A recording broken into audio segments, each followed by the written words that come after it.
పరలోకము నుండి శరీరధారిగా ఈ భూలోకానికి వచ్చి మా జన్మ కర్మ పాపములను బట్టి మేము పాతాళంలో పడిపోకుండా ఉండాలని, పరలోకంలో చేరాలని నీవు నేనే మార్గము సత్యము జీవమునై ఉన్నానని చెప్పి మేము కూడా సత్య మార్గములో జీవ మార్గములో అనగా నీ శరీరము అను తెర ద్వారా ఏర్పరిచిన నూతనమైన మార్గములో నడుచుకో, ఇతరులు కూడా నడిపించుకుంటూ నీకు మహిమకరంగా ఉండాలని అందరి కొరకు నీవు పరలోకంలో స్థలం సిద్ధపరచడానికి వెళ్ళి మరలా పరలోకానికి తీసుకుని వెళ్ళటానికి రాబోతున్నావు కనుక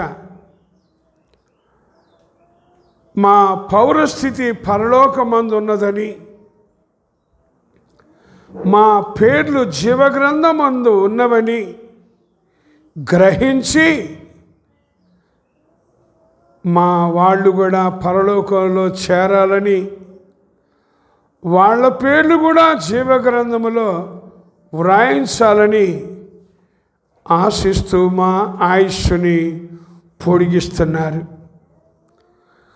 కనుక మీరు భూ సంబంధమైన వాటి యందు మనస్సు పెట్టుకొనకండి, పైనున్న వాటినే వెదకండి అని చెప్పి మేము అలాగూ జీవిస్తూ కొందరినైనా మా తోబుట్టువుల్ని, బంధువుల్ని, స్నేహితుల్ని, పరిచయస్తుల్ని, ఇరుగు పొరుగు వారిని కొందరినైనా అలాగూ చేయాలని మీరు ఆశపడుతున్నారు. కాబట్టి మా కొరకు పరలోకంలో స్థలాన్ని సిద్ధపరిచి నిన్ను అంగీకరించిన తర్వాత మేము ఈ భూమి మీద చేస్తున్న పనులను బట్టి పరలోకంలో చేతి సహాయము లేని నివాసాన్ని నీవు సిద్ధం చేస్తూ ఒకరోజు మమ్మల్ని ఆ నివాసాల్లోకి చేర్చాలని, ఇంకా మా ద్వారా అనేకులు నిన్ను తెలుసుకొని స్థలం సంపాదించాలని, వారు కూడా నీవు చెప్పినట్లుగా చేసి చేతి సహాయము లేని నివాసమును వాళ్ళు కూడా పరలోకంలో సిద్ధపరచుకోవాలని ఆశిస్తూ ఈ 2025 సంవత్సరం మొదటి నెల 15వ దినాన ఈ ఓబుల్నాయుడుపాలెం గ్రామములో నీ మందిరములో మమ్మల్ని సజీవులుగా చేర్చి అనేకుల్ని చేర్చాలని ఆశిస్తున్నారు. కనుక ఈ చిన్న సహవాసం కొరకు, అలాగే ఈ సహవాసములో ఉన్న ప్రతి ఒక్కరి కోసం ప్రార్థిస్తున్నాను నాయనా. నీ స్వరక్తం ఇచ్చి సంపాదించిందిగా ఉండాలని, ముడత మచ్చ కళంకము లేనిదిగా ఉండాలని, పరిశుద్ధమైనదిగా, నిర్దోషమైనదిగా, మహిమగలిగినదిగా ఉండాలని నీ వాక్య ఉదక స్నానము చేత పవిత్రపరచబడుతూ పరిశుద్ధపరచబడుతూ ఉండాలని, సత్యమునకు స్తంభముగా ఆధారముగా ఉండాలని, జీవము గల దేవుని సహవాసముగా ఉండాలని ఈ ఓబుల్నాయుడుపాలెం గ్రామములో అలాగే ఫిరంగిపురం గ్రామములో, గుండంవారిపాలెం గ్రామములో, గుంటూరు పట్టణములో, అలాగే కృష్ణారెడ్డి వాళ్ళ ద్వారా గోరంట్లలో, అలాగే కండ్రికలో జరిగిస్తున్న పరిచర్య కొరకు ప్రార్థిస్తున్నానైనా.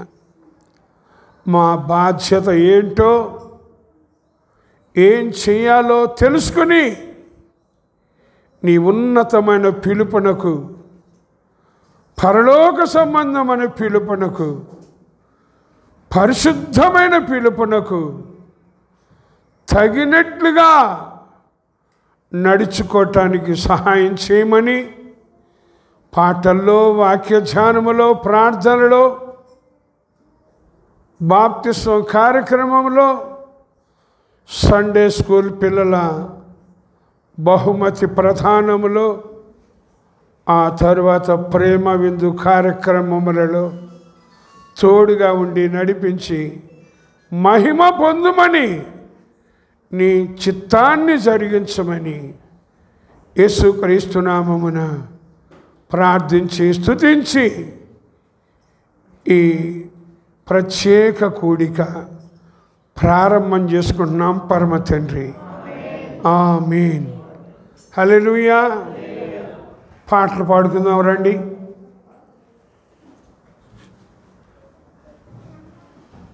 సిస్టర్స్లో ముగ్గురు.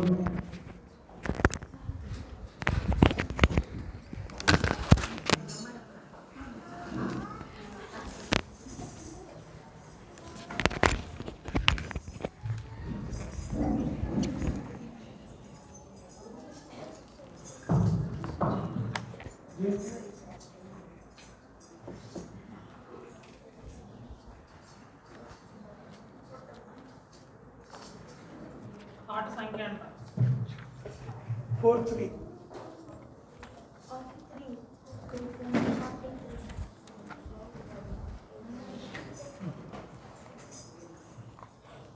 నలభై మూడో పాట ఇది పెట్టాడు కానీ 43వ పాట.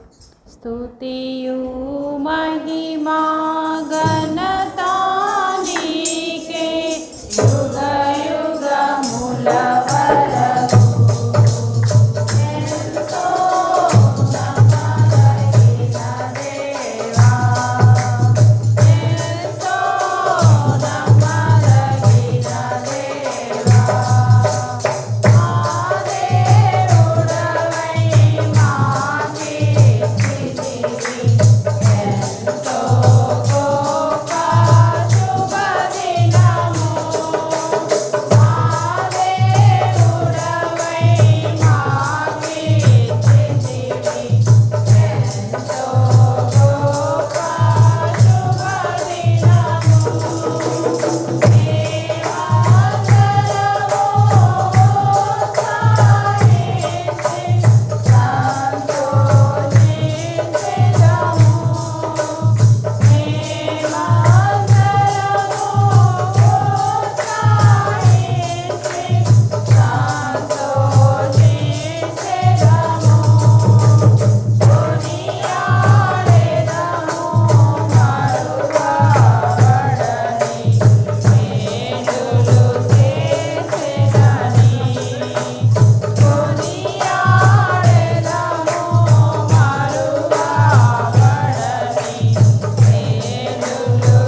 121 పాట పాడండి. 121. సహన వెళ్ళాడు. సహన వెళ్ళాడు. సహన వెళ్ళాడు. 121. 121వ పాట పాడు. నా ప్రియమైన యేసు ప్రభు వేలాది స్తోత్రములు నీవిచ్చిన రక్షణకై దేవా స్తోత్రము స్తోత్రములు నీవు చేసిన ఉపకారముకై దేవా స్తోత్రము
99.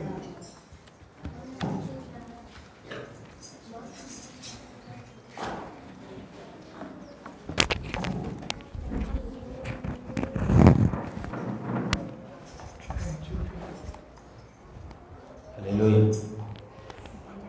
ఆడు రోజు కూడా వచ్చి 199 వాడు 199 పాట పాడు. నీ వెలుగు బాటలో పరలోక కాంతిలో నడిపించు మాము వినిపించు మాకు నీటే నీయా పలుకు నీటే నీయా పలుకు సువర్ణ మాయా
అసహ్యమైనది అన్యాయమైనది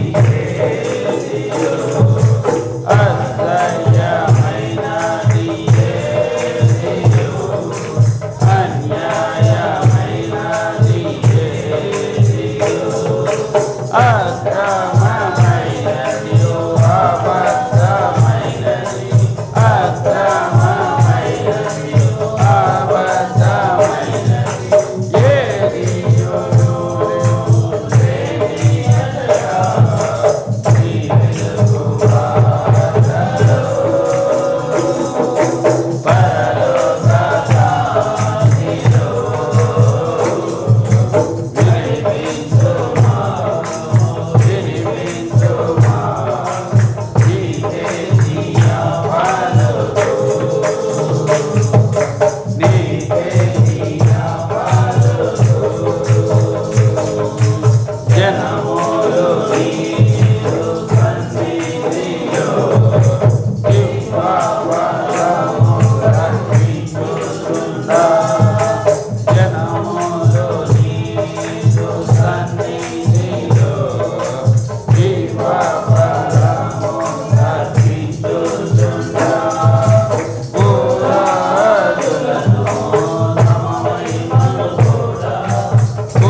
ఎంత మధురము యేసుని ప్రేమ, ఎంత మధురము నా యేసుని ప్రేమ, ఎంత మధురము యేసుని ప్రేమ, ఎంత మధురము నా యేసుని ప్రేమ. ప్రేమ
వాక్యం చెప్తారు.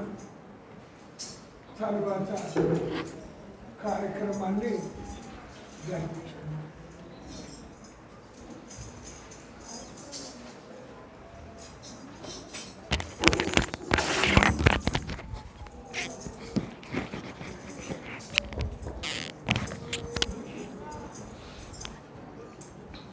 హల్లెలూయా, హల్లెలూయా, హల్లెలూయా. దేవుని నామానికి స్తోత్రాలు. మీ అందరికీ నా వందనాలు తెలియజేసుకుంటున్నానండి. దేవుడు మనకి ఇచ్చిన ఈ ప్రత్యేకమైన సమయంలో కొద్ది నిమిషాలు దేవుని మాటలను ధ్యానం చేసుకుందాం. కీర్తనల గ్రంథము 101వ అధ్యాయము. కీర్తనల గ్రంథము 101వ అధ్యాయము 6వ వచనం చదువుకుందాం. కీర్తనల గ్రంథము 101వ అధ్యాయము 6వ వచనం. నా యొద్ద నివసించినట్లు దేశములో నమ్మకస్తులైన వారిని నేను కనిపెట్టుచున్నాను. నిర్దోష మార్గమందు నడుచువారు నాకు పరిచారకులగుదురు. చిన్న ప్రార్థన చేసుకుందామండి. పరిశుద్ధమైన తండ్రి, మహోన్నతుడైన మా దేవ, మీ ఘనమైన నామమునకు మరొకసారి ఎనలేని వందనములు, కృతజ్ఞతాస్తుతులు, స్తోత్రాలు చెల్లించుకుంటున్నాం. ప్రభువా, నన్ను మమ్మల్ని ప్రేమించి ఈ భాగ్యము నీ సన్నిధిలో ఉండే ధన్యత ఇచ్చి నైనా మిమ్మల్ని స్తుతించుకునే నైనా మిమ్మల్ని ప్రార్థించుకోవడానికి ఇచ్చిన కృపగా నీకు స్తోత్రాలు నాయనా. మరి ముఖ్యంగా ప్రత్యేకంగా ఏర్పాటు చేయబడిన ఈ ప్రార్థనా కోడికలో చేరి వచ్చిన మా ప్రియ సహోదరి సహోదరులందరినీ బట్టి, వారి కుటుంబాలను బట్టి, సంఘ పరిచర్య అంతటిని బట్టి, ఈ గ్రామ ప్రజలందరినీ బట్టి, ముఖ్యంగా మీ దైవదాసులను బట్టి, మా కుటుంబాన్ని బట్టి నేను స్తుతిస్తూ ప్రార్థిస్తున్నాం. ప్రభువా, మేము నీ సన్నిధికి వచ్చి నీ మాటలు విన్నై ఉండగా వినగల చెవి, గ్రహించే మనసు, లోబడే జీవితము అనుసరించే శక్తిని మాకు దయచేయండి. నా యొద్ద నివసించినట్లు దేశంలో నమ్మకస్తులైన వారిని నేను కనిపెట్టుచున్నాను. నిర్దోష మార్గమందు నడిచేవారు నాకు పరిచారకులు అంటున్నారు. కాబట్టి నాయనా, మీ చిత్తాన్ని ఎరిగి నడుచుకోవటానికి నమ్మకస్తులముగా, నిర్దోషులుగా నీ ఎదురు నిలబడటానికి కొరకు చూపించమని, మీ ఉన్నతమైన ఉద్దేశాన్ని ఎరిగి నడుచుకునేవారుగా మమ్మల్ని అందరినీ మీరే నడిపించమని యేసు పరిశుద్ధ నామమును బట్టి అడిగి వేడుకొని ప్రార్థించుకొచ్చున్నాను తండ్రి. ఆమేన్. మంచిది. ఇక్కడ ఒక ప్రత్యేకమైన వాక్య భాగాన్ని మనం చదువుకున్నాం కదా. నా యొద్ద నివసించినట్లు దేశములో నమ్మకస్తులైన వారిని నేను కనిపెట్టుచున్నాను. నిర్దోష మార్గమందు నడుచువారు నాకు పరిచారకులగుదురు. దేవుడు 2 మాటలు మన ముందుకు తీసుకుని వస్తున్నారు. ఆయన కొంతమంది కొరకు కనిపెడుతున్నాడంట. ఎవరి కోసం అంటండి? నమ్మకస్తులైన వారి కొరకు.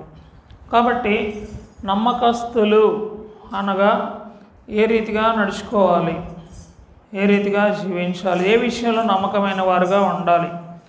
ఈ లోకంలో ఒక వ్యక్తిని పనిలో పెట్టుకోవాలంటేనే అతడు నమ్మకమైన వాడు కాదా, ఒక వ్యక్తికి పని అప్పగించాలంటేనే నమ్మకమైన వాడు కాదా, అవునా అని చూస్తూ ఉంటాం. ఇప్పుడు సపోజు చాలామంది అనేక ఇదిలో కలిగి ఉంటారు. సపోజ్ కొంతమంది వ్యాపారం చేసేవాళ్ళు ఉంటారు. ఆ వ్యాపారంలో వారు గుమస్తాలను పెట్టుకుంటూ ఉంటారు. ఆ గుమస్తా అనేవాడు తనకి తెలిసిన వాడై ఉండాలి, తన పనిని అంతటినీ ఎరిగిన వాడై ఉండాలి, తను లేని సమయాల్లో తన వ్యాపారాన్ని సమర్థంగా నడిపించగలిగిన వాడై ఉండాలి. లేకపోతే ఏమవుతుంది? కొంతమంది బంగారం వ్యాపారం చేసేవాళ్ళు ఉన్నారు. అన్నయ్య ఉన్నాడు ఇక్కడ. ఎవరిని పడితే వాళ్ళని ఆ బంగారం వ్యాపారంలో గుమస్తాగా పెట్టుకుంటే ఒక రోజులో ఎంత నష్టం చేయాలన్నా చేయొచ్చు. అంటే ఎటువంటి నష్టం కలుగుతుంది నమ్మకమైన వ్యక్తి లేకపోతే? అయితే దేవుడు మరి ఈ లోకంలో చేసే పనుల గురించి కాదు, కానీ దేవుడు కూడా కొంతమంది కొరకు కనిపెట్టుకుంటున్నాడంట. ఎవరి కోసం అంటండి? నా యొద్ద నివసించినట్లు దేశంలో నమ్మకస్తు. ఆయన యొద్ద నివసించడం అంటే ఆయన ఎక్కడ నివాసం చేస్తాడు? యెషయా గ్రంథంలో ఉంది కదా, నేను వారి మధ్యన నివాసము చేసి సంచరింతును అంటున్నాడు. అలాగే వినయము గల వారి యొద్ద, దీన మనస్సు గల వారి వద్ద నేను నివాసం చేస్తాను అంటున్నాడు. ఎక్కడ ఇద్దరు కూడి ఉన్నారో వారి మధ్య నేను ఉంటానన్నారు. ఆయన మందిరంలో చేరవచ్చిన ప్రతి ఒక్కరిని ఆయన మన మధ్యన ఉంటున్నాడు. కాబట్టి మన మధ్యన ఉన్నప్పుడు నీవు నేను దేవునికి ఎలా కనపడాలి? నమ్మకస్తులుగా కనపడాలి. అయితే ఈ నమ్మకత్వంలో చాలా స్టెప్స్, అనుభవాలు ఉంటాయి. కాపరికి ఉండే బాధ్యత కాపరికి ఉంటుంది, విశ్వాసికి ఉండే బాధ్యత విశ్వాసికి ఉంటుంది. ఎవరి పనిని వారు నమ్మకంగా చేయాలి. కాబట్టి నేను నీకు అప్పగించిన పనిలో, నాకు అప్పగించిన పనిలో ఎలాగా నమ్మకత్వాన్ని కలిగి ఉంటున్నాం దేవుని దృష్టిలో. ఎవరి దృష్టిలో అండి? దేవుని దృష్టిలో. కొంతమంది మనుషుల మధ్య నమ్మకంగా నటిస్తూ ఉంటారు, కానీ అది మనుషుల్ని మోసం చేసే విధానంలో ఉండొచ్చు, కానీ దేవుణ్ణి మాత్రం మోసం చేసే పరిస్థితి లేదు. అందుకనే గలతీ పత్రికలో దేవుడు అంటున్నాడు కదా, మోసపోకుడి, దేవుడు వెక్కిరింపబడడు, మనుషుడేం విత్తునో ఆ పంటనే కోసుకుని. నువ్వు మోసాన్ని విత్తితే దేవుని ఎదుట నిలబడలేవు, జాగ్రత్త.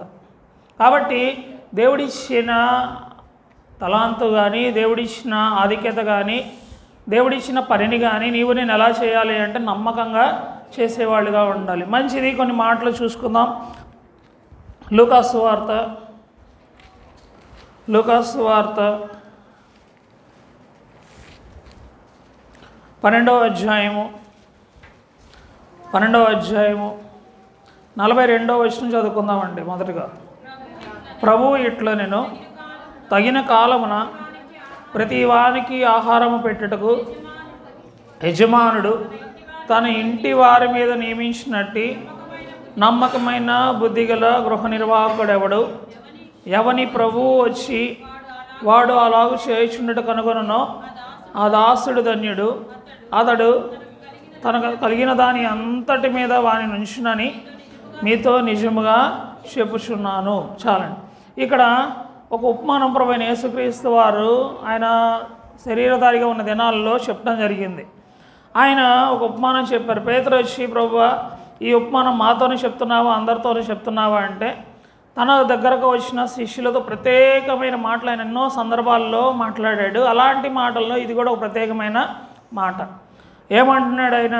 తగిన కాలమున ప్రతి వానికి ఆహారము పెట్టుటకు యజమానుడు తన ఇంటి వారి మీద నియమించినట్టు నమ్మకమైన బుద్ధిగల గృహ నిర్వాహకుడు ఎవడు? అంటే సంఘము అనేది ఆయన ఇల్లు. అవునండి, సంఘము ఆయన స్వరక్తం ఇచ్చి సంపాదించిన ఆయన సంఘం. కాబట్టి సంఘములో తన దాసుల్ని నిలబెట్టుకొని ఆ సంఘ బాధ్యతను అప్పగించినప్పుడు ఆ దాసుడు ఎలాగుండాలంటున్నాడు? తన ఇంటి వారికి తగిన వేళ ఆహారము పెట్టుటకు ప్రతివానికి అంటే ఇప్పుడు హాస్పిటల్లో రకరకాల పేషెంట్లు ఉంటారండి. కొంతమంది ఆస్మాతో బాధపడుతూ ఉంటారు, కొంతమంది గుండె రోగంతో బాధపడుతూ ఉంటారు, మరికొంతమంది షుగర్తో బాధపడుతుంటారు, కొంతమంది బీపీతో బాధపడుతుంటారు. ఇప్పుడు బీపీతో బాధపడేవాడికి ఎక్కువ ఉప్పు వేసి అన్నం పెట్టకూడదు. షుగర్తో బాధపడుతున్నడికి ఎక్కువ పంచదార వేసి తీపి వస్తువులు పెట్టకూడదు. తగిన వారికి అంటే వారికి ఎలా పెట్టాలా అనేది అక్కడ ఆహారం అందించే వాళ్ళకి ఒక అవగాహన ఉండాలి. వీళ్ళకి అందించే ఆహారం వాళ్ళకి ఇస్తే, వాళ్ళకి అందించే ఆహారం వీళ్ళకి ఇస్తే ఏమవుతారు? ప్రమాదం. కాబట్టి గృహ నిర్వాహకుడుగా నిలబడిన సంఘ కాపరి వారి పరిస్థితి ఏంటి, వారి యొక్క విధానం ఏంటి, వారి అవసరత ఏంటి, వారి యొక్క కష్టం ఏంటి, ఏ బాధలో ఉన్నారు, ఏ కష్టంలో ఉన్నారు, ఏ సమస్యలో ఉన్నారు, ఈ సమయంలో నేను వారితో దేవుని మాటలు ఎలా పంచుకోవాలి, ఎలాగ వివరించాలి. ఆత్మీయ ఆహారం ఇక్కడ అంటున్నాడు, తగిన వేళ ఆహారం పెట్టుకో అంటే అర్థం ఏంటంటే ప్రతి వానికి ఆహారం పెట్టుకో అంటే ఆహారం అనేది శరీర సంబంధమైన ఆహారం గురించి యేసుప్రభు వారు చెప్పట్లేదు, కానీ అప్పగించబడిన సంఘములో ఉన్న ప్రతి ఒక్కరికి జీవాహారము అంటున్నాడు కదా. ఆయన జీవాహారము నేనే అంటున్నాడు. అంటే ఆయన మాటలను వివరించే విధానములో శ్రేష్టమైనవి, అవసరమైనవి, పరిస్థితులు తగినట్లుగా అన్నిటినీ అంచనా వేయగలిగిన సామర్థ్యం కలిగి వచ్చిన ప్రతి ఒక్కరికి దేవుని మాటలు అందించే విధంగా ఉండాలి నమ్మకమైన దాసుడు. దేవుడు అంటున్నాడు, అలాగ ఉండేది ఎవరైతే ఉంటారో ఆ దాసుడు ధన్యుడు అంటున్నాడు. ఆ దాసుడు చదువుకున్నాం కదా, అలాగా ఆహారం పెట్టుటకు యజమానుడు తన ఇంటి వారి మీద నియమించినట్టు నమ్మకమైన బుద్ధిగల గృహ నిర్వాహకుడు ఎవడు? ఎవని ప్రభువు వచ్చి వాడు అలాగూ చేయుచున్నట్టు కనుగొనను ఆ దాసుడు ధన్యుడు. ఎప్పుడు వచ్చి విచారిస్తాడో తెలీదు. ఇప్పుడు మన వాళ్ళు కొంతమంది ఉన్నారండి, మధ్యాహ్నం భోజనం పథకం కింద స్కూళ్ళల్లో వంట చేస్తున్నారు. ఒకసారి అంట సడన్గా ఒక ఫుడ్ ఇన్స్పెక్టరు ఒక స్కూల్ని దర్శించాడు. ఆ దర్శించినప్పుడు నాణ్యతగా ఎలాగుంది అని పరిశీలిస్తున్నాడు. నాణ్యత పరిశీలించే విధానంలో ఒక స్కూల్కి రైడ్కి వెళ్ళినప్పుడు ఆ స్కూల్లో నాణ్యమైన ఆహారం అందట్లేదు, ఆ వంట సరిగా లేదు అని కనుగొనటం జరిగినప్పుడు అక్కడ వంట వాళ్ళని పిలిచి అడిగాడు. అడిగితే వాళ్ళు ఈరోజే అంటున్నారు. అంటే ఇవాళే ఇలా జరిగిందండి, ఇలాగే సరిపోలేదు, అందరూ ప్రజెంట్ అయ్యారు, అనుకోకుండా మీరు వస్తున్నారని తెలిసింది, అందుకని కొంచెం మేము అది ఇది అని ఏదో కవర్ చేస్తున్నారు. అయితే ఆ యజమానుడు ఆ యొక్క ఇన్స్పెక్షన్కి వచ్చిన అధికారి తృప్తి పడల వాళ్ళు ఇచ్చిన సమాధానంతో. ఏం చేశారంటే, సరే మీరు కొంచెం బయటికి వెళ్ళండి అని పిల్లల్ని ప్రత్యేకంగా వారితో సంభాషించాడు. అంటే అక్కడ వండి పెట్టేవాళ్ళు బయటికి వెళ్ళి పంపించేసి వారిని ప్రత్యేకంగా అక్కడ ఉన్న పిల్లలతో మాట్లాడుతూ మీకు ఎలా ఉంటుంది ఆహారం, మీరు ఎలాగుంటుంది, ప్రతిరోజు ఎలాగుంటుంది, ఎన్నాళ్ళ నుంచి ఎలాగుంటుంది, నువ్వేంటి అని చిన్నపిల్లుడు మొదలుకొని 10th క్లాస్ చదివేవాడి వరకు ఒక్కొక్కళ్ళని పర్సనల్గా అడిగితే ఒక్కొక్కళ్ళు రకరకాల అభిప్రాయాలు చెప్పి ఇంతే ఉంటుందండి, సరిగా ఉండదండి, ఎంత చెప్పినా వినరండి, మా టీచర్లు పట్టించుకోరండి అని ఇలా చెప్పడం జరిగింది. వెంటనే ఆయన ఏం చేశాడు తెలుసా? వాళ్ళకి ఇచ్చిన కాంట్రాక్ట్ని రద్దు చేసేసి ఎవరైతే నమ్మకంగా ఉంటారో వారిని చూడండి అని ప్రిన్సిపల్ గారికి ఆర్డర్ వేసి వెళ్ళాడు. మళ్ళా నేను ఎప్పుడు వస్తానో తెలీదు, ఇలాంటిది రిపీట్ అయితే నీకు ఉన్న ఉద్యోగం కూడా ఉండదన్నాడు. అంటే బాధ్యత, ప్రధానోపాధ్యాయుడి బాధ్యత ఏంటి? అందరికీ చక్కగా ఉండాలి. వాళ్ళు తప్పు చేస్తే నేరం ఎవరిదైంది? ప్రిన్సిపల్ది అయింది. బాధ్యత ఎవరి బాధ్యత వారు చక్కగా నిర్వర్తించాలి. లేకపోతే కలుషితమైన ఆహారం తిని వారి ఆరోగ్యం అప్పుడు కాకపోయినా బలం ఉన్నప్పుడు కాకపోయినా లోపల వారి యొక్క పరిస్థితి భయంకరంగా తయారవుతుంది. కాబట్టి కొంతమంది స్లో పాయిజన్స్ పనిచేస్తాయి. అంటే నెమ్మదిగా అదేం చేస్తూ ఉంటుంది, ఆరోగ్యాన్ని దెబ్బతీస్తూ ఉంటుంది. అలాగే ఆత్మీయ ఆరోగ్యం అనేది విశ్వాసకి ఎంతో అవసరం. ఆత్మీయ ఆరోగ్యం, దేవునిలో ఎదిగే విధానం అనేది ఒక ప్రత్యేకమైన విధానం. అపవాది ఏం చేస్తూ ఉంటాడంటే గలిబిలి చేస్తూ ఉంటాడు, మోసం చేస్తూ ఉంటాడు, రకరకాల పరిస్థితులు కల్పిస్తూ ఉంటాడు, దారి తప్పిస్తూ ఉంటాడు, తెలుసుకోలేని స్థితికి, అర్థం చేసుకోలేని స్థితికి నడిపిస్తూ ఉంటాడు. బాధ్యతగా ఏం చేయాలి? సంఘాన్ని నడిపించాలి. ఒకరోజు మానేస్తే సేవకుడు నిన్ను అడిగితే నీ కోపం వస్తుంది, అవునా అండి? అంటే క్రమమైన జీవితానికి నువ్వు లోబడలేకపోతున్నావు, ఒక గద్దింపును తీసుకోలేకపోతున్నావు, ఒక హెచ్చరికను పట్టించుకోలేకపోతున్నావు. ఇది మంచిది, నేను చెప్పింది అక్కడ నమ్మకంగా యజమానుడు ఉండాలి. అలాగే నమ్మకంగా స్టూడెంట్ కూడా ఉండాలి, ఆ విద్యార్థి కూడా నమ్మకంగా ఉండాలి. ఒకరోజు వచ్చి 2 రోజులు మానేసి బాగాలేదంటే వాళ్ళ సాక్ష్యం చెల్లదు, అర్థమవుతుందా? ఒకరోజు వచ్చి 5 రోజులు మానేసి మాకు ఫుడ్ సరిగ్గా పెట్టట్లేదండి అంటే ముందంటారు నీ అటెండెన్స్ ఏంట్రా బాబు అంటారు. నీ అటెండెన్స్ ఏంటి? నువ్వు ఎలా చదువుతున్నావు? నువ్వు ఎలాగ రెగ్యులర్గా కాలేజీకి వస్తున్నావా, స్కూల్కి వస్తున్నావా? అలాగైతేనే నువ్వు మాట్లాడు, లేకపోతే నీ మాట చెల్లదు. ఒకరోజు వచ్చి సరిగా పెట్టట్లేదంటే కుదరదంటాడు, అంటే వాళ్ళ మాట చెల్లదు. అలాగే ఈ రోజున నువ్వు క్రమంగా దేవుని సన్నిధికి రాకుండా, క్రమంగా దేవుని మాటలు వినకుండా, క్రమమైన జీవితానికి లోబడకుండా, మా సేవకుడు మమ్మల్ని పట్టించుకోడు, మా సేవకుడు మమ్మల్ని సరిగా చూడడు, ఆయన మాటలు ఆయనకు విధానం మాకు నచ్చదు అంటే నీ మాట దేవుని ఎదుట చెల్లదు, నీకే దేవుని ఎదురు విలువ ఉండదు. అంటే ఎవరైనా సరే నడిపించే విధానంలో ఒక క్రమముగా ఉండటం అనేది దేవుడు కోరుకునే లక్షణం. అక్రమము చేయవారులారా నా యుద్ధ నుండి పొండి అంటాడు. అంటే ఎవరైనా క్రమాన్ని మీరిన వాళ్ళు ఎవరైనా సరే అక్రమం చేసినట్లే. అక్కడ హోదాతో సంబంధం లేదు, అక్కడ బాధ్యతతో సంబంధం లేదు, అక్కడ విధానంతో సంబంధం లేదు. దేవుని విధానంలో అన్నీ ఆయన అనుకున్నట్టుగా జరగవలసిందే.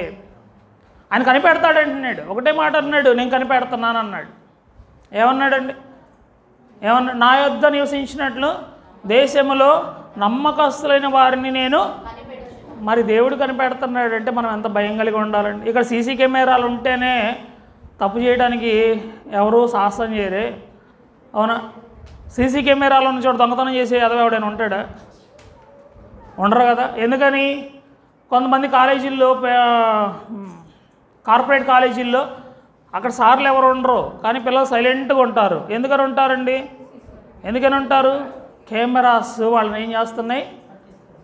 చూస్తున్నాయి. అక్కడ ప్రత్యక్షంగా ఉండక్కర్లేదు ఫ్యాకల్టీ, కానీ వాళ్ళు భయంతో ఉంటారు. అదే గవర్నమెంట్ కాలేజీలో ఏం చేస్తారండి?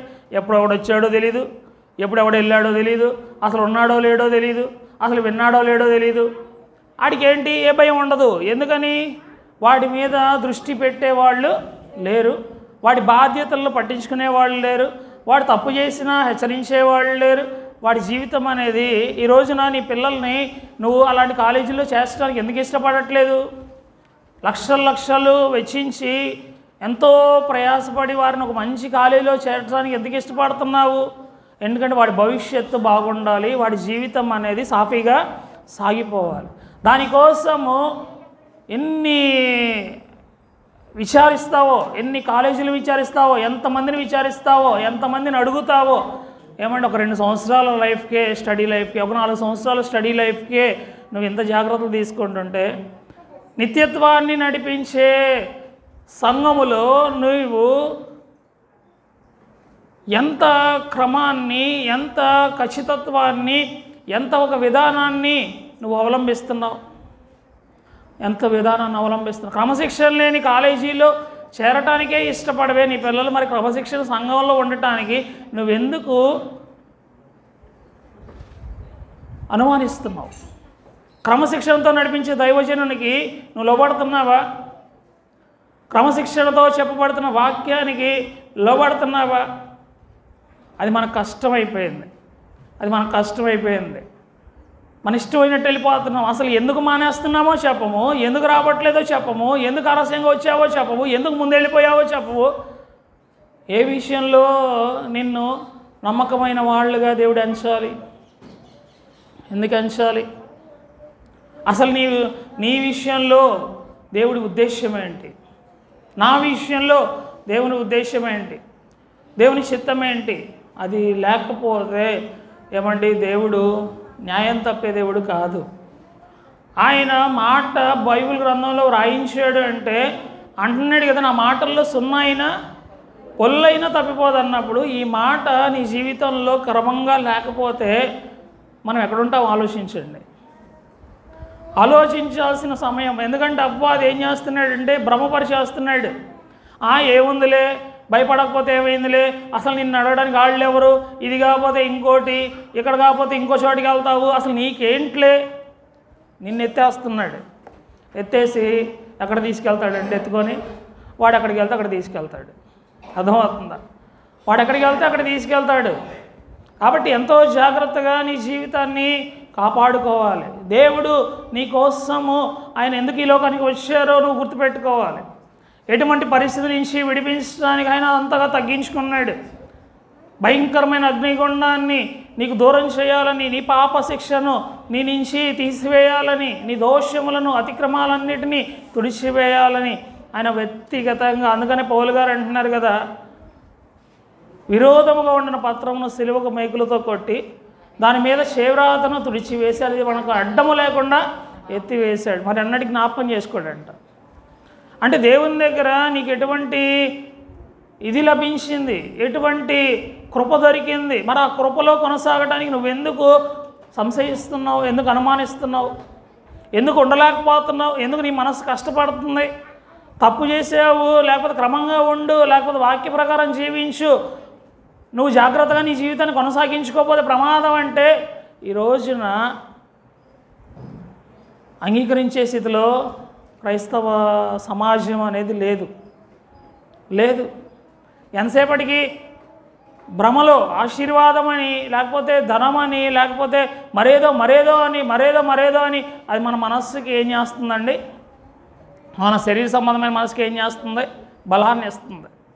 ఆ శరీర సంబంధమైన మనస్సు మనల్ని ఏం చేస్తుందంటే భ్రమలో బతికేట్టు చేసేస్తుంది. కానీ ఒక ఆశీర్వాదం నీ దాకా రావాలి అంటే దేవుడి ఉద్దేశించింది నువ్వు చేయగలగాలి. ఆయన మాట వినకపోతే ఇందాక చెప్పారు కదా అబ్రహాం ఏం చేశాడంటండి? అబ్రహాం ఏం చేశాడంట? భార్య మాట విని హాగరుతో వెళ్ళాడంట. దేవుడు ఊరుకున్నాడా? ఏమంటున్నాడండి తర్వాత? నేను సర్వశక్తి గల దేవుడును, నా సన్నిధిలో నడుచుచు నిందారహితుడవై ఉండు అంటున్నాడు. అంటే ఏంటి? నీ మీద ఒక నింద పడే ఛాన్స్ ఉంది. నేను అనేవాడిని నిన్ను పిలిచాను, నేను అనేవాడిని నిన్ను నడిపేస్తున్నాను, నా ప్రకారం నువ్వు జీవించకుండా నీ ఇష్టం వచ్చినట్టు జీవిస్తే కుదరదన్నాడు అబ్రాహాముతో కూడా. అబ్రాహాముతోనే ఆ మాట అన్నాడంటే మనం ఏం విన్నామని మనం ఇదవ్వాలండి? అసలు ఏం విన్నాం? ఎంత అక్రమమైన జీవితంలో జీవిస్తున్నామో తెలుసా? ఎంత అప్రమకస్తులంగా ఉంటున్నామో తెలుసా?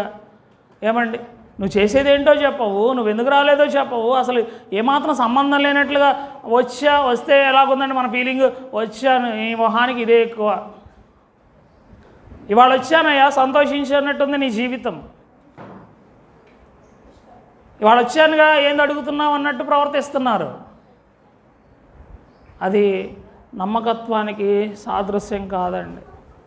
అవునా?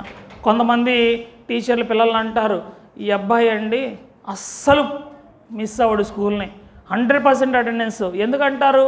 వాడి మీద ఆ టీచర్కి ఉన్న నమ్మకం.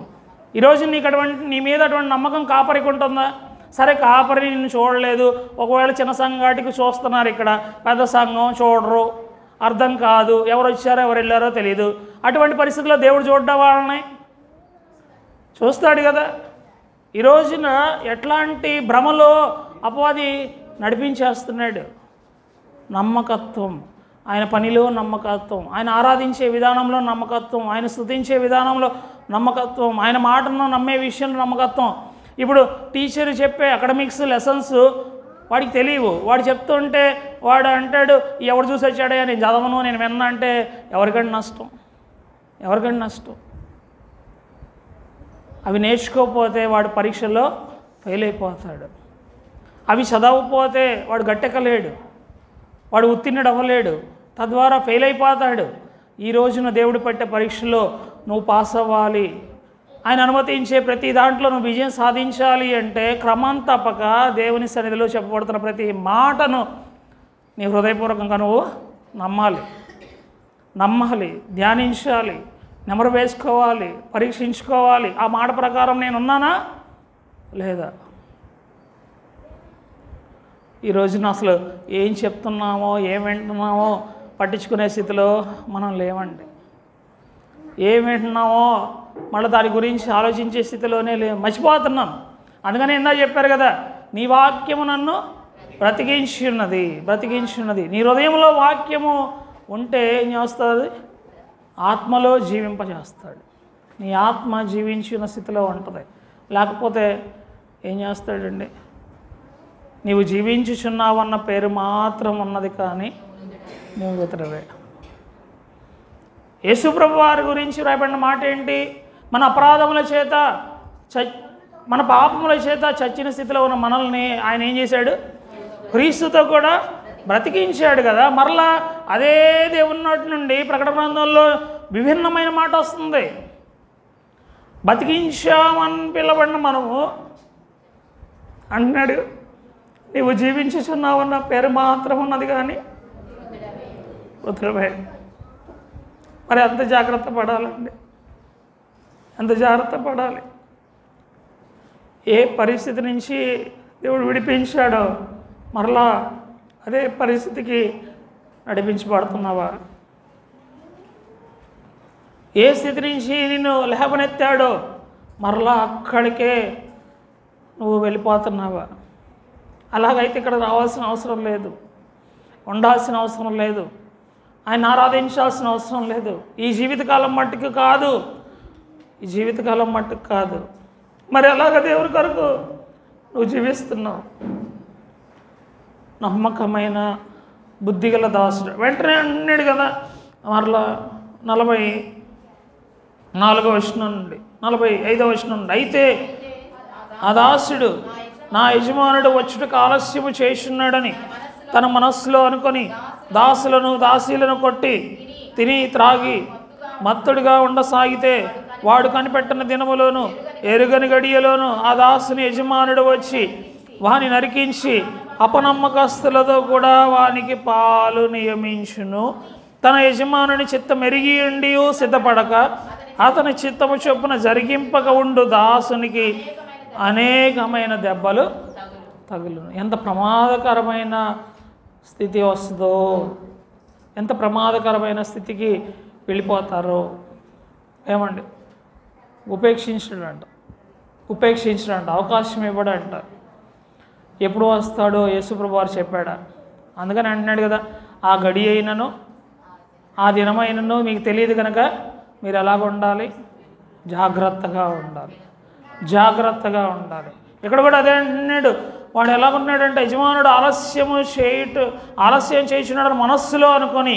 ఈ రోజున మనం కూడా అలాంటి ఆలోచన విధానంలోనే ఉన్నాం. ఏమో ఇప్పుడు వస్తాడంటావా? ఏమండి, ఇప్పుడు 12:30 అయింది, 1 లోపు రావడానికి గ్యారంటీ ఉందా? దేవుడు ఉందా? నీకు నమ్మకం ఉందా? ఏమనుకుంటావంటే ఇవాళ రాడులే, రేపు రాడులే, ఎప్పుడు వస్తాడోలే. గుర్తుపెట్టుకోవాలి వాక్యాన్ని. ఎప్పుడు వస్తాడో తెలియదు. ఆ గడి ఏంటో, ఆ సమయం ఏంటో తెలీదు. కాబట్టి ఎంతో జాగ్రత్తగా నేను దేవుని కొరకు జీవించాలి, దేవుని చిత్తాన్ని జరిగించాలి, నమ్మకస్తులుగానే ఉండాలి. కాపరి నిన్ను అడుగుతుంటే నువ్వు ఆయాసపడకూడదు, కోప్పడకూడదు. ఎందుకంటే వాళ్ళు లెక్క చెప్పాలి. చూద్దాం హెబ్రీలకు రాసిన పత్రిక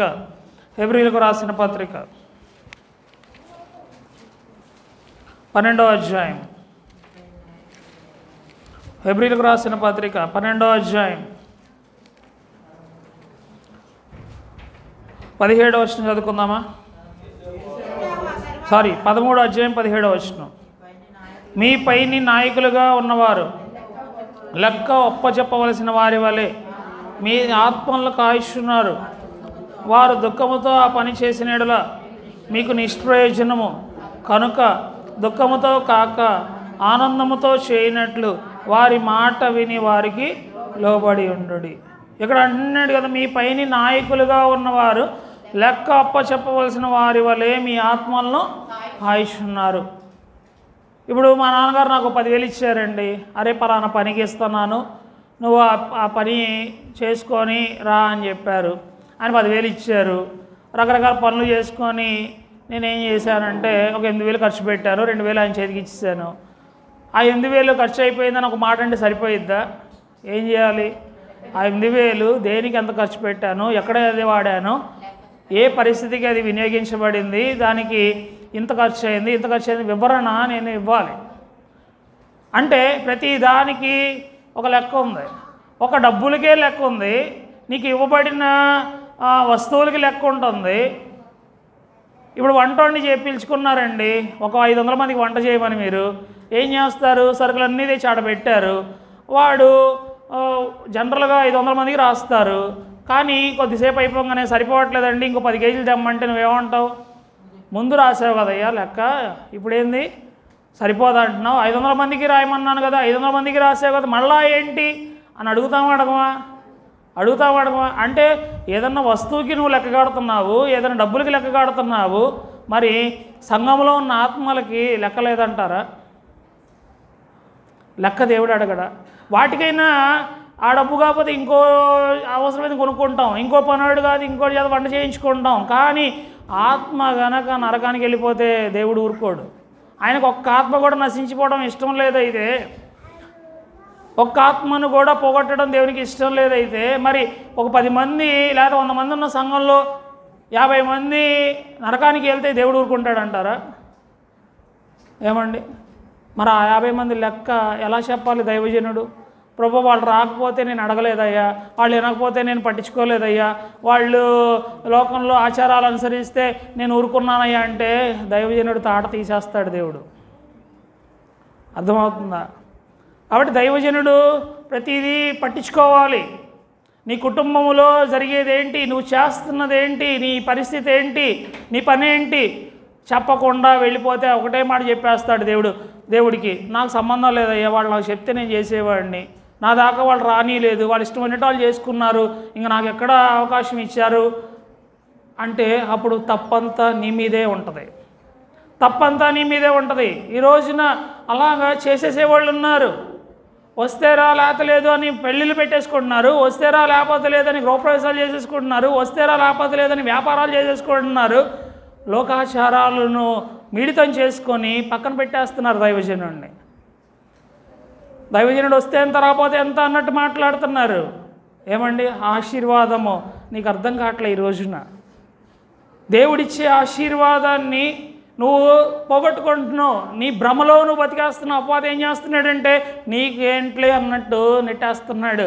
కానీ ఎంతగా నువ్వు దేవుని కృపను పోగొట్టుకుంటావో తెలుసా, ఎంతగా దేవుని సన్నిధిని పోగొట్టుకుంటావో తెలుసా. అర్థం చేసుకోవాలి, అర్థం చేసుకోవాలి. నీ మేలు కొరకే నువ్వు నమ్మాలి. ఏమండి నువ్వు గ్రాండ్గా ఉండాలని దైవజనునికి ఇష్టం ఉండదా? ఒక మాట చెప్పండి. నువ్వు గొప్పగా ఉండాలని దైవజనునికి ఇష్టం ఉండదా? ఏమన్నా కళ్ళల్లో కుళ్ళుకుంటాడు ఆయన ఏమన్నా? కానీ నువ్వు ఎందుకు అలా చూడలేకపోతున్నావు? ఒకవేళ పరిస్థితి ఇదని వివరించు, పరిస్థితి ఇదయ్యా అని వచ్చి చెప్పుకో. ఒక గంట కూర్చో ఆయన దగ్గర, వివాహ పరిస్థితి ఇది, ఇంటి పరిస్థితి ఇది, నీ కుటుంబ పరిస్థితి ఇది, నీ సమస్య ఇది, నీ ఇంట్లో వాళ్ళు రక్షణ పొందలేదు, వాళ్ళు మీ మాట వినట్లేదు, నిన్ను అర్థం చేసుకోవట్లేదు, నిన్ను పక్కన పెట్టేశారు, నువ్వేమీ చేయలేని నిస్సహాయస్థితిలో ఉన్నావు అని వివరించుకో. దేవుడి దగ్గర నీ గురించి ప్రార్థన ప్రత్యేకంగా చేస్తారు కదా. ఇవన్నీ పక్కన పెట్టేసేసి ఏమండి సమయాన్ని నువ్వు ఎలాగా పోగొట్టుకుంటున్నావు, అవకాశాలు ఎలా పోగొట్టుకుంటున్నావు.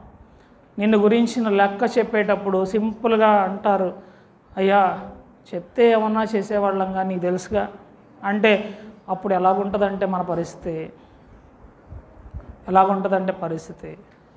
అందుకని అంటున్నాడు నమ్మకమైన తన పరిధిలో యజమానుడు లేకపోతే దాసుడు దైవజనుడు నమ్మకంగా ఉండాలి. నీ పరిధిలో నువ్వు నమ్మకంగా ఉండాలి. ఈ రోజున ఎలాంటి వాతావరణం సంఘంలో ఉంటుంది, ఎలాంటి పరిస్థితులు సంఘంలో దేవునికి కనపడుతున్నాయి. నా ఇంట్లో అంటున్నాడు, నా యొద్ద అంటున్నాడు, నా యొద్ద నివసించినట్లు దేశంలో నమ్మకస్తులైన వారిని నేను కనిపెట్టుచున్నాను. ఇక్కడే నమ్మకంగా లేకపోతే పరలోకంలో మనం నమ్మకంగా ఉంటామని దేవుడు ఎలాగనుకుంటాడు? అవండి నేను ఇక్కడ నమ్మకంగా లేకపోయినా పరలోకంలో నమ్మకంగా ఉంటానంటే దేవుడు వెండవు. ఎందుకంటే పరలోకంలోనే ఉండిన లూసిఫరే ఏం చేశాడండి? దేవుణ్ణి ఏం చేశాడు? మరి ఎలా నమ్ముతాడు దేవుడు? అంటాడు, అయ్యా నేను మహిమా ప్రభావములతో నాకంటే కొంచెం తక్కువ వానిగా చేసుకున్న వాడే పరలోకంలో నన్ను పక్కన పెట్టాడు, నువ్వు వచ్చి ఏం చేస్తావులే ఇక్కడ రావద్దులే అంటాడు. సింపుల్గా అనేస్తాడు. అక్కడికి వచ్చి నమ్మకంగా ఉంటానంటానికి కుదరదు. ఇక్కడే ఎట్లా ఉండాలి? నమ్మకంగా ఉండాలి. మన ఆలోచన అంతా అది. ఇక్కడ ఎలాగున్నా పర్లేదులే కానీ ప్రభువా పరలోకంలో ఎలాగుంటాను, నమ్మకంగా ఉంటాను అనుకుంటాం. అసలు ఛాన్సే లేదండి, అసలు ఛాన్సే లేదు. ఆ భ్రమలో మనం బతకూడదు. ఇక్కడ నమ్మకంగా ఉంటేనే రేపొద్దున పరలోకంలో నీకంటూ ఒక స్థానం ఉంటుంది. నమ్మకంగా లేకపోతే ఆ స్థానాన్ని దేవుడు తీసివేయటానికి ఏమాత్రం వెనకాడ్డు. అర్థమవుతుందా? కాబట్టి ఎంత జాగ్రత్తగా నువ్వు ఉండాలి, నేను ఉండాలి. ఎంత జాగ్రత్తగా ఉండాలంటారు, ఎంత భయం కలిగి ఉండాలంటారు. నువ్వు లోకంలో మనుషుల ముందు భయపడకపోయినా పర్లా, దేవుని సన్నిధిలో దేవుని ముందు కూడా భయపడకపోతే, దేవుని వాక్యానికి కూడా భయపడకపోతే, లోపడకపోతే ఇంక నేను తప్పించేవాళ్ళు ఎవరు అంటారు? దేవునికే భయపడను నువ్వు, దేవుని మాటకే భయపడను నువ్వు, ఇంకెవరికి భయపడతావు? ఎవరికి భయపడతావండి? దేవుడు అంటేనే భయం లేకపోతే దేవుడు ఎలాగ మనల్ని చూస్తాడు అనుకుంటున్నారు? మరి ఎలాగ ఉండాలి, ఎలాగ నడుచుకోవాలి? ప్రభు నేను ఎలాగ ఉంటున్నాను, ఏం చేస్తున్నాను? దేవుడు అందరినీ గుర్తుపెట్టుకోవాలి, నమ్మకమైన వారిగా ఆయన ఎంచాడు. హల్లెలూయా, హల్లెలూయా. అందరినీ నమ్మకమైన వారిగా దేవుడు ఎంచాడు. అందరినీ దేవుడు అలాగే రక్షించుకున్నాడు. అందరినీ దేవుడు అలాగే తన ప్రేమను ఇచ్చాడు, అందరికీ అలాగే ఇచ్చాడు. అందుకని పౌలు గారు అంటున్నారు కదా, తిమోతికి వ్రాసిన మొదటి పత్రిక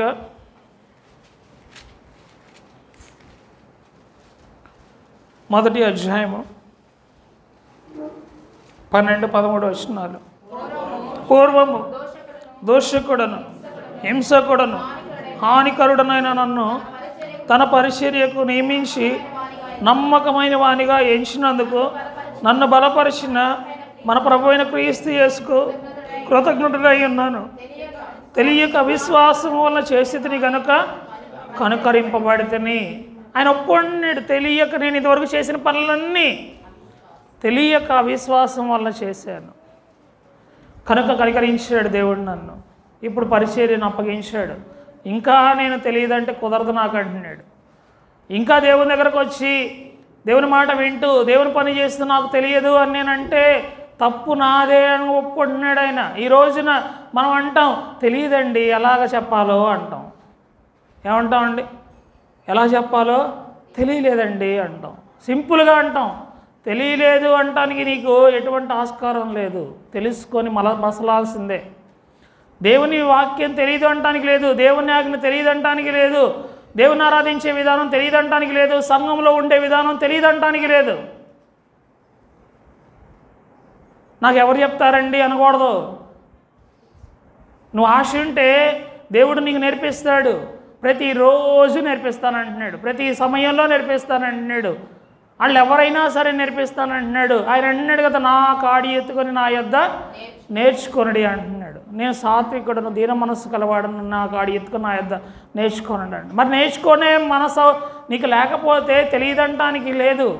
నువ్వు నేర్చుకునే స్థితి ఎల్లప్పుడూ కలిగి ఉన్నా. ఎప్పటి వరకు అంటే ఎప్పుడూ నేర్చుకోవాలి. మొన్న ఒక షార్ట్ చూస్తా అంటున్నాడు జాకీర్ హుస్సేన్ గారి గురించి, ఆయన మాట్లాడే మాట గురించి. జాకీర్ హుస్సేన్ గారు ఎవరు అంటే ప్రపంచ ప్రఖ్యాత తబలా ప్లేయర్. ఆయనంట తబలా మీదే ఎన్నో రకాల వాయిద్యాలని వాయిస్తాడంట. ఒక తబలా మీదే ఒక చిన్న 2 కుండల మీదే ఏం చేస్తాడంట ఆయన ఎన్నో వాయిద్యాల నుంచి వచ్చే స్వరాన్ని పుట్టించగలడంట. ఆయన చివరి రోజుల్లో అన్నాడంట ఐఎమ్ ఏ ట్రైనర్ అన్నాడంట. ఐఎమ్ ఇన్ ట్రైనింగ్ అన్నాడంట. అంటే ఏంటి? నేను ఇంకా సంగీతం గురించి నేర్చుకునే దశలోనే ఉన్నాడన్నాడంట. ఒక సంగీతం గురించి నేర్చుకోవడానికి ఆయనకి జీవితకాలం పట్టింది. అలాగే కొన్ని విషయాలు నేర్చుకోవడానికి జీవితకాలం చదివే వాళ్ళు ఉన్నారు. మరి దేవాదేవుని గురించి, ఆయన విధి విధానాల గురించి, ఆయన పద్ధతుల గురించి, ఆయన వాక్యం గురించి ఓ 10 సంవత్సరాలు సరిపోయిద్ది అంటారా? ఒక 20 సంవత్సరాలు సరిపోయిద్ది అంటారా? ఈ రోజున వాక్యం చెప్తుంటే కొంతమంది ఫేస్ పెడతారు, మాకంతా ఈ వాక్యం చాలాసార్లు విన్నామంటారు. అవునండి, ఏంటండి మనకు తెలిసింది?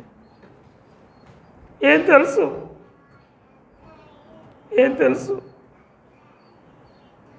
అబ్రహములో వాక్యాన్ని వినే మనసు లేకుండా, వాక్యాన్ని నేర్చుకోవాలన్న తపన లేకుండా ఏం చేస్తున్నాం? నిర్లక్ష్యం. వాక్యం వినే విషయంలో నిర్లక్ష్యం, వాక్యాన్ని చదివే విషయంలో నిర్లక్ష్యంగా దేవుని సన్నిధిలో కూర్చొని దేవునికి ఎంత బాధ కలిగిస్తున్నామో తెలుసా? ఏమండి, నువ్వు చెప్తుంటే నీ పిల్లాడు నీ మాట వినకుండా హ్యాపో అంటే నీకు ఎట్లుంటుందండి? మరి దేవునికి నీ నుంచి నా నుంచి ఆయన ఎంత బాధపడుతున్నాడు? ప్రతి ఆదివారం బాధపడి, ప్రతి శనివారం బాధపడి, ప్రతి మంగళవారం బాధపడి, ఇలాంటి ప్రతి సమయంలో బాధపడి రేపు పొద్దున ఆయన ముందు నిలబడ్డప్పుడు ఆ బాధ అంతా కోపంగా మారిపోయింది. ఆ బాధ అంతా ఎలా మారిపోయింది? కోపంగా మారిపోయింది. నీకు ఎన్ని అవకాశాలు ఇచ్చాను, అసలు నువ్వు నా ముందు నిలబడద్దు అంటాడు. అసలు నువ్వు ఇక్కడ మాట్లాడద్దు, అసలు వెళ్ళిపో అంటాడు. అప్పుడు ఏం చేస్తావండి? తెలియదు అనే మాట నీ నోట రాకూడదు. తెలియకపోతే నేర్చుకోవటానికే నువ్వు నిలబడాలి. అర్థమవుతుంది? ఏమోనయ్యా నాకు తెలియదు అంటానికి నీకు వీల్లేదు. కాబట్టి ఎలాగ నడుస్తున్నావు సంఘంలో? ఎలాగ జీవిస్తున్నావు సంఘములో.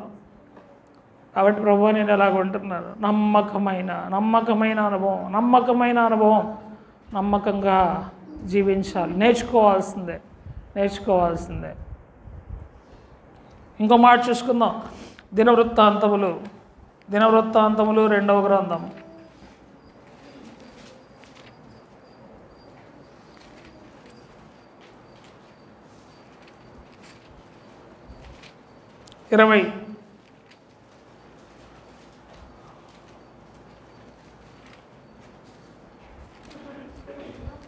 31వ అధ్యాయం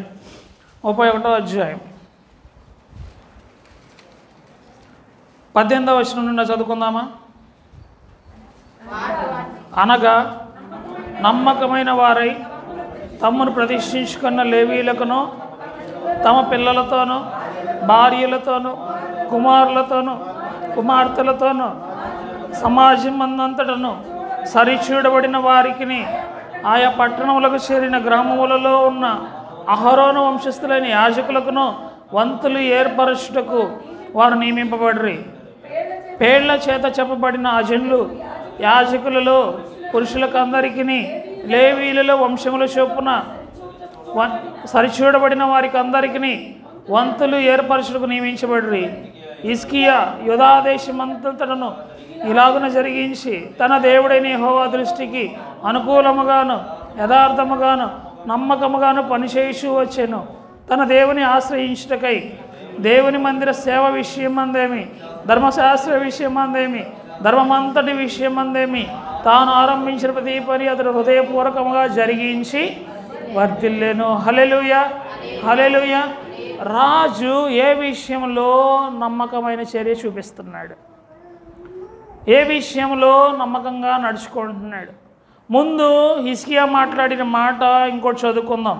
ఇదే దినవృత్తాంతాలు 2వ గ్రంథం 29వ అధ్యాయం 11వ వచనం. నా కుమారులారా, తనకు పరిచారకులై ఉండి ధూపము వేయుచుటకును తన సన్నిధిని నిలుచుటకును తన పరిచర్య చేయుటకును యెహోవా మిమ్మును ఏర్పరచుకున్న కనుక మీరు అశ్రద్ధ ముందు కామన్గా పిలుస్తున్నాడు. ఎవరికి వాళ్ళు ఎలాగొస్తారు, ఎవరికి వాళ్ళు ఎలా చేస్తారో జాగ్రత్తగా ఉండండి దేవుని పనిలో అని పిలిచాడు. తర్వాత పరీక్షించాడు, తర్వాత ప్రతి ఒక్కళ్ళ పనిని చూశాడు, తర్వాత ప్రతి ఒక్కళ్ళ పనిని విచారించాడు, ఎవరెవరు ఎలాగ నడుచుకుంటున్నారో చూశాడు. చివరికి ఎవరిని ఏర్పరచుకుంటున్నాడు? నమ్మకమైన వారిని దేవుని పనికి ఏర్పరచుకుంటున్నాడు. తాను నమ్మకంగా జీవించాడు, చేశాడు పని అంతటిని. నమ్మకమైన వారికే వంతులు ఇచ్చాడు. ఈ రోజున నీ మీద నుంచి నమ్మకత్వాన్ని పోగొట్టుకుంటున్నావా?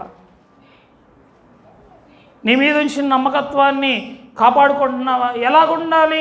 మొదట ఏ స్థితిలో అయితే నమ్మకంగా ఉంటావో, భయంతో విధేయతతో, అమ్మో అని దేవుని భయంతో ఉంటావో, నువ్వు చివరి వరకు అదే నమ్మకత్వాన్ని కొనసాగించుకోవాలి. కానీ ఈ రోజున అలాంటి నమ్మకత్వం కనబడుతుందా? ఒక సేవకుడు ఒక ఇష్యూ మీద బాధపడుతూ ఒక పోస్ట్ పెట్టాడు. ఏంటంటే ఒక చోట సంఘం స్థాపించాడంట. ఆయన దగ్గర ఉన్న అసిస్టెంట్స్లో ఒక ఆయన అన్నాడంట, అయ్యా నేను పలానా సంఘానికి పూర్తిగా వెళ్ళిపోతాను, ఆ సంఘ బాధ్యతలు తీసుకుంటాను, మీరు వస్తూ ఉంటారు కదండి అన్నాడంట. సరే నాయన నీకు అప్పచెప్తాను అన్నాడంట. అప్పచెప్తే మొదట అక్కడ ఇద్దరే ఉన్నారు. ఇద్దరే ఉండి వాళ్ళు ఇచ్చే కానుకలు, వాళ్ళు ఇచ్చే ప్రతిదీ యజమానికి అంటే పెద్దగా ఉన్న దైవజనునికి లెక్క చెప్తున్నాడు. ఆ సంవత్సరంకి 10 మంది అయ్యారు. 10 మందిలో నమ్మకంగా ఉన్నాడు. 100 మంది అయ్యారు. 2 సంవత్సరాలకు 3 సంవత్సరాలకు కొన్ని సంవత్సరాలకి 100 మందికి లెక్క చెప్పాడు. తర్వాత 10 సంవత్సరాలకి ఆ సంఘ సభ్యులు 700 అయ్యారంట.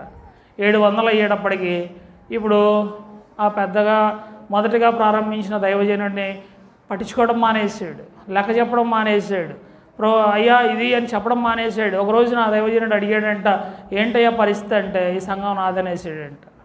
అంటే ఎటువంటి నమ్మకత్వం? ఇద్దరు ఉన్నప్పుడు నమ్మకత్వంగా ఉంటున్నాడు, 10 మంది ఉన్నప్పుడు నమ్మకత్వంగా ఉంటున్నాడు. కానీ ఇంకా నాకు ఏ డోకా లేదు, నాకు ఇంకా అవసరత లేదు, నాకు ఈ దైవజనంతో పని లేదు, నాకున్న సంఘం సరిపోతుంది, నేను చేసే విధానం నాకు ఇబ్బంది లేకుండా నడిపించేస్తున్నానంగానే ఎవరు చులకనైపోతున్నారు? ఎవరిని పక్కన పెట్టేస్తున్నాడు? ఎవరి మాటను డివేట్ అయిపోయాడు? ఏ సమయంలో ఆదుకున్నాడో, నిలబెట్టుకున్నాడో, చేర్చుకున్నాడో, ఆ దైవజనుడు అవన్నీ మర్చిపోతున్నాడు. తర్వాత తన ఇష్టమైనట్టు ప్రవర్తిస్తున్నాడు.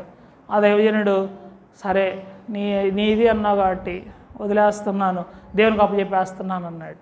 అంటే ఈ రోజున ఎలాగుంటుంది? కొంచెంలో నమ్మకంగా ఉంటున్నారు కానీ ఎదిగే కొద్దీ, దాటే కొద్దీ, సంవత్సరాలు గడిచే కొద్దీ, దేవుడు వరాలు ఇస్తున్న కొద్దీ ఏమవుతున్నారండి? ఏమవుతున్నారు? ఎలాగ మారిపోతుంది? అతిశయం, గర్వం, తిరుగుబాటు స్వభావం, సెల్ఫ్గా నేను నిలబడాల్సిందే అన్న ఇది ముందుకు వచ్చేసేసి విధేయత చూపించడానికి ఇష్టపడని జీవితాలు.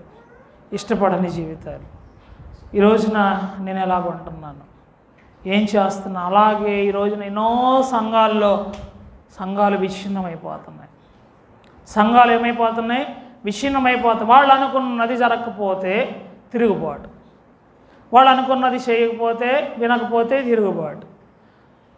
అలాంటి పరిస్థితి నీ ద్వారా వస్తే దేవుడేమో ఊరుకోడు. నిన్నెవరు ఇక్కడ అనలేకపోవచ్చు, కానీ నీ గురించి ఎవరు యాక్షన్ ఇక్కడ తీసుకోలేకపోవచ్చు, కానీ దేవుడు మాత్రము అడగకుండా ఆయన ఉండడు. అసలు ఎందుకు ఇదయ్యావు? ఎందుకు వేరయ్యావు? ఎందుకు దూరం అయ్యావు? కారణం ఏంటి? అసలు పరీక్షించుకో, పరిశీలించుకో. అది లేకుండా నమ్మకంగా ఉండటం అనేది కష్టం అండి, చాలా కష్టం. దేవుడైతే అంటున్నాడు, నమ్మకమైన వారిని నేను కనిపెట్టుచున్నాను. నమ్మకమైన వారిని అది ఎన్ని పరిస్థితులున్నా. ఇంకొక మాట చూసుకొని ముగించుకుందాం. మత్తయి సువార్త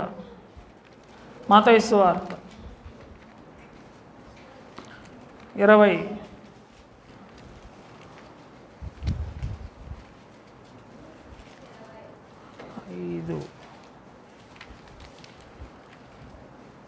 25వ అధ్యాయం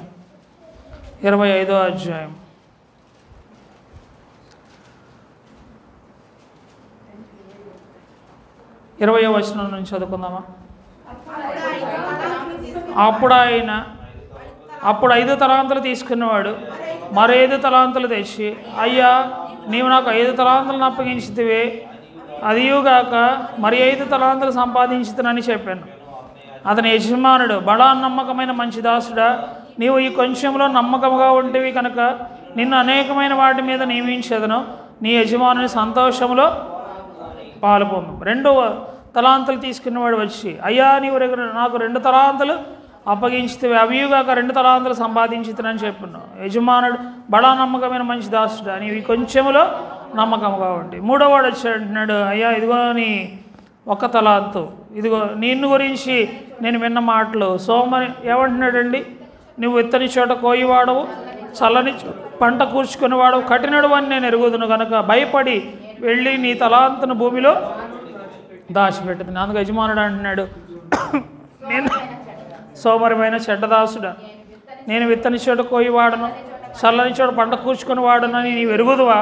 అయితే నీవు నా సొమ్ము సహకారులతో ఉంచవలసిందే ఉండెను. నేను వచ్చి వడ్డీతో కూడా నా సొమ్ము తీసుకొని ఉందని చెప్పి ఆ తలాంతును వాని యొద్ద నుండి తీసివేసి 10 తలాంతులు గల వానికి ఇయ్యుడి, కలిగిన ప్రతి వానికి ఇవ్వబడును, అతనికి సమృద్ధి కలుగును, లేని వాని యొద్ద నుండి వానికి కలిగినది కూడా తీసివేయబడు.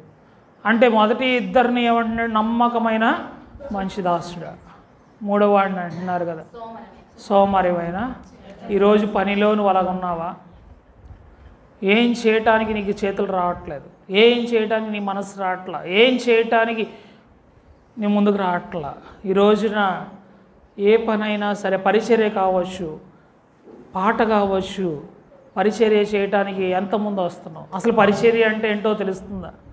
ఏమండి, ఈ రోజున ఒకప్పుడు అన్నిటినీ మనమే సమకూర్చుకొని చేసేవాళ్ళం. ఈ రోజున ఇక్కడ కూర్చున్న పట్టాలు ఎత్తడానికి కూడా మనకి ఏం లేదండి, ఏం లేదు, మనసు లేదు. కూర్చున్న పట్ట ఎత్తడానికి కూడా మనకి చేతులు రావట్లా, కూర్చున్న కుర్చీ తీయటానికి కూడా చేతులు రాట్ల. అది ఎటువంటి మనసు అంటారు? ఎటువంటి మనస్సు అంటారు? ఇంట్లో 10 మందికి వండి పెట్టే సామర్థ్యం ఉంటుంది, కానీ మందిరంలో చెప్పండి ఒక చిన్న పని చేయటానికి కూడా నువ్వు దూరం అయిపోతున్నావు. ఎవరి లెక్క వాళ్ళే చెప్పుకోవాలి. ఎవరిని అడిగాడంట? 5 తలాంతులు ఇచ్చినవాడిని వాడినే అడిగాడు, 2 తలాంతులు ఇచ్చినవాడిని వాడినే అడిగాడు, 1 తలాంతులు ఇచ్చినవాడిని వాడిని అడిగారు. వీడి గురించి లెక్క వాడిని అడగల, వాని గురించి లెక్క వీళ్ళని అడగల. ఎవరి లెక్క వాళ్ళదే. ఎవరు నమ్మకంగా ఉంటే వాళ్ళకి దీవెనలు, ఎవరు నమ్మకంగా ఉంటే వాళ్ళకి బహుమానం, నమ్మకమైన వానికి దీవెనలు మెండుగా కలుగు. కాబట్టి నువ్వు ఎలా నమ్మకంగా ఉంటున్నావు? చిన్న పని అయినా సరే శక్తి లోపం లేకుండా నువ్వు చేయాలి. చేతికి వచ్చిన పని అంతా శక్తి లోపం లేకుండా చేయాలి. ఏం చేస్తున్నామా, ఎలాగున్నామా, ఎవరికి వారు పరిశీలించుకోవాల్సిందే. కాబట్టి దేవుడైతే కనిపెడుతున్నాడు, దేవుడైతే చూస్తున్నాడు. ప్రతి వానికి సిద్ధపరిచిన జీతం ఆయన దగ్గర ఉంది. వాటి ఎలా చేశామా అని పరిశీలించుకుంటూ పరీక్షించుకుంటూ దేవుని కొరకు జీవించాల్సిన వారమై జీవించాలి. అట్టి కృప పరిశుద్ధాత్మ దేవుడు మనందరికీ దయచేయును గాక. దేవుడి మాటలను దీవించును గాక. ఆమేన్.